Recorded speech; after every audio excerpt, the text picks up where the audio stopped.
दोस्तों, अगर आपको टगदे गेमिंग वीडियोस देखने हैं तो जल्दी से मिस्टर संकू को सब्सक्राइब करो। बहुत मजा आने वाला है, देखो अभी।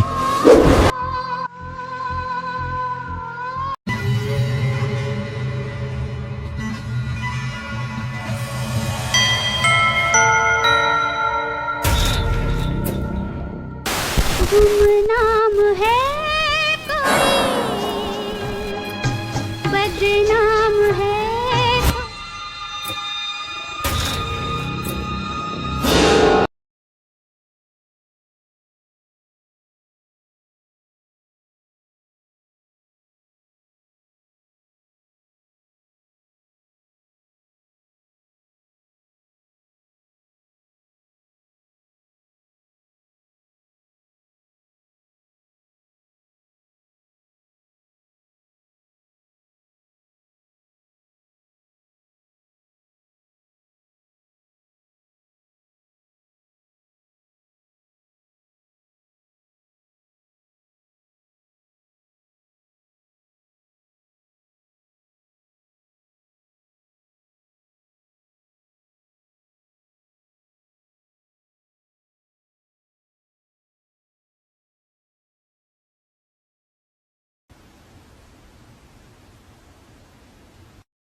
आसमान में सूरज ढल रहा था और नारंगी रोशनी अब धीरे धीरे मटमैले अंधेरे में बदल रही थी। एक पुरानी जीप हिचकोले खाते हुए आगे बढ़ रही थी। राघव ड्राइविंग सीट पर था, एक हाथ स्टीयरिंग पर और दूसरा अपने कीमती कैनन कैमरे पर, जो बगल वाली सीट पर रखा था। उसके चेहरे पर एक अजीब सी चमक थी, एक शिकारी की चमक। वहीं बगल में बैठा समीर सीट बेल्ट को इतनी जोर से पकड़े हुए था जैसे कि वो उसे बचा लेगी। समीर, यार ये चेहरा सीधा कर। तू ऐसे बैठा है जैसे हम फांसी के फंदे की तरफ जा रहे हैं, जबकि हम सिर्फ एक मास्टरपीस शूट करने जा रहे हैं। मास्टरपीस? भाई, इसे लोग मौत का कुआं कहते हैं। तूने सुना नहीं गांव वालों ने क्या कहा? सूर्यास्त के बाद उस हवेली की ईंटें भी सांस लेने लगती हैं। ईंटें सांस लेती हैं? वाह, यही तो मुझे कैप्चर करना है। सोच, अगर मैंने उस हलचल की एक भी फोटो खींच ली तो इंटरनेशनल फोटोग्राफी अवार्ड मेरी जेब में होगा। और तू बस डरता रहे। डर की बात नहीं है राघव, ये समझदारी है। हम बचपन से दोस्त हैं और तेरी इसी निडरता ने मुझे न जाने कितनी बार मुसीबत में डाला है। याद है वो स्कूल का पुराना स्टोर रूम? 3 दिन तक सस्पेंड हुए थे हम। और ये भी याद कर कि उस स्टोर रूम में हमें वो पुरानी फुटबॉल मिली थी जिससे हमने पूरा साल खेला। देख समीर, तू हमेशा से फट्टू रहा है, पर तू मेरा लकी चार्म भी है। तेरे बिना मेरी एडवेंचर ट्रिप अधूरी रहती है। दोनों की दोस्ती स्कूल के दिनों से थी। राघव हमेशा से साहसी था, जिसे खतरों से खेलने में मजा आता था, जबकि समीर एक सीधा साधा लड़का था जो किताबों और सुकून वाली जिंदगी को पसंद करता था। इस सफर पर आने की वजह भी राघव की जिद ही थी। राघव को एक नामी मैगजीन के लिए भारत की सबसे डरावनी जगह विषय पर फोटो सीरीज तैयार करनी थी। उसने समीर को यह कहकर मनाया था कि शहर की भीड़भाड़ से दूर एक छोटा सा रोड ट्रिप हो जाएगा। लेकिन समीर को क्या पता था कि राघव उसे शहर की सबसे बदनाम और शापित हवेली के गेट पर ले आएगा। गाड़ी के टायर सूखी पत्तियों और टहनियों को कुचलते हुए आगे बढ़ रहे थे। बाहर का अंधेरा इतना गाढ़ा था कि हेडलाइट की रोशनी भी जैसे उस काली दीवार से टकराकर वापस आ रही थी। गाड़ी के अंदर एक अजीब सी सड़ांध भरने लगी थी, जैसे पुरानी गीली लकड़ी और गंधक सल्फर का मिश्रण। राघव स्टीयरिंग थामे हुए था, लेकिन उसके माथे पर पसीने की बूंदें चमक रही थीं। गाड़ी का बोनट खुला हुआ था और उससे निकलता सफेद धुआं हवा में भूतिया आकृतियां बना रहा था। राघव बाहर खड़ा था, लेकिन उसे ऐसा महसूस हो रहा था जैसे हवा का तापमान अचानक कई डिग्री गिर गया हो। जंगल की गंध बदल चुकी थी। अब वहां सूखी पत्तियों के साथ साथ किसी पुराने सड़े हुए मांस की गंध आने लगी थी। समीर, बाहर आ यार, अकेले बोनट नहीं संभल रहा। टॉर्च पकड़, मुझे वायर चेक करने हैं। भाई, मैं अंदर से टॉर्च दिखा रहा हूं ना, बाहर बहुत अजीब लग रहा है। अबे फट्टू, बाहर आएगा तो ही तो कुछ दिखेगा, जल्दी आ। समीर कांपते हुए पैर बाहर रखता है। जैसे ही उसके जूते जमीन पर पड़े, उसे लगा जैसे जमीन के नीचे से कोई हलचल हुई हो।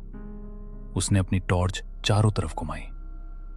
राघव, वो देख, झाड़ियों के पीछे दो पीली आंखें, वो हमें घूर रही हैं।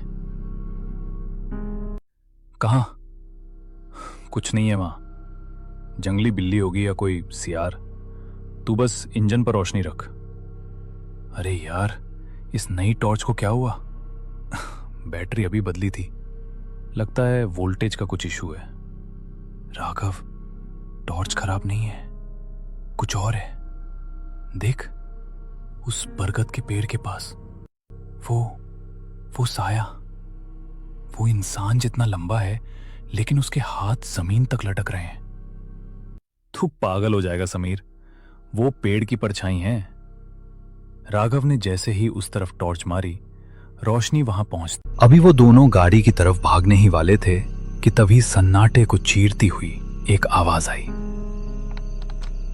एक लकड़ी की लाठी जमीन पर टकरा रही थी। अंधेरे के बीच से एक धुंधली पीली रोशनी उभरने लगी।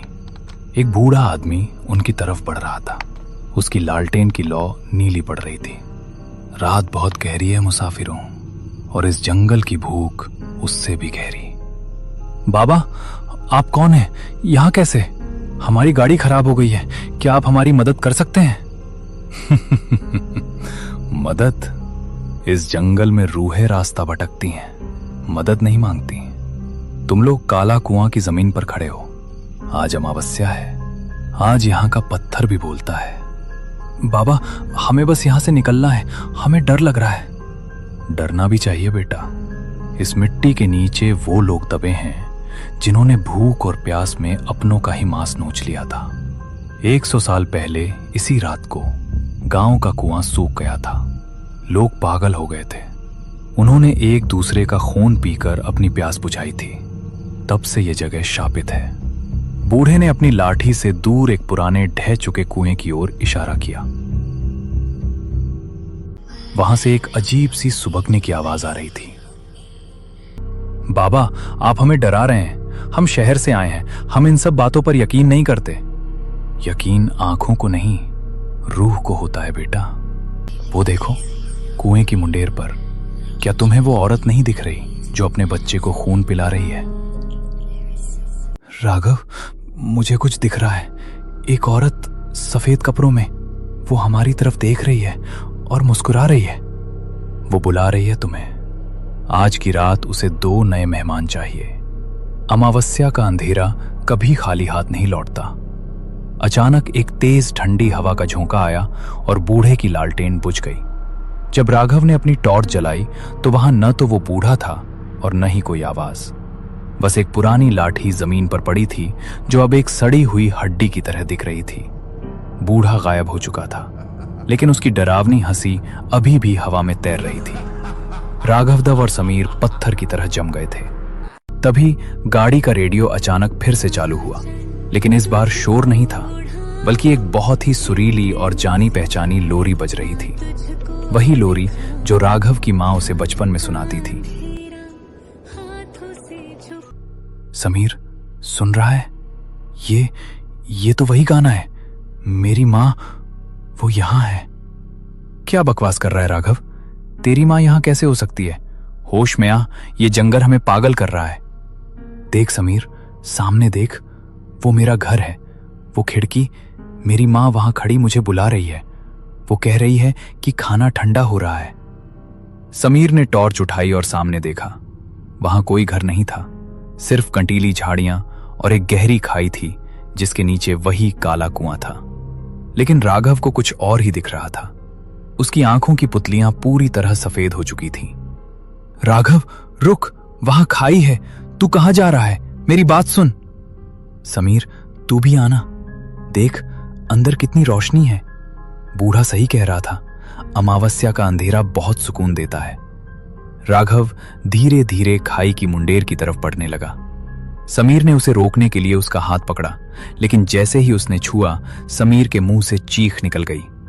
राघव का शरीर लोहे की तरह ठंडा था और उसकी खाल कागज की तरह फटने लगी थी।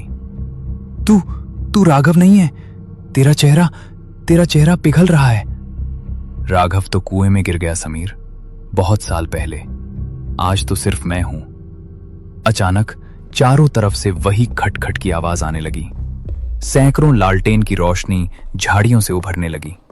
वो सब बूढ़े चौकीदार जैसे दिख रहे थे, जिनके चेहरे नहीं थे।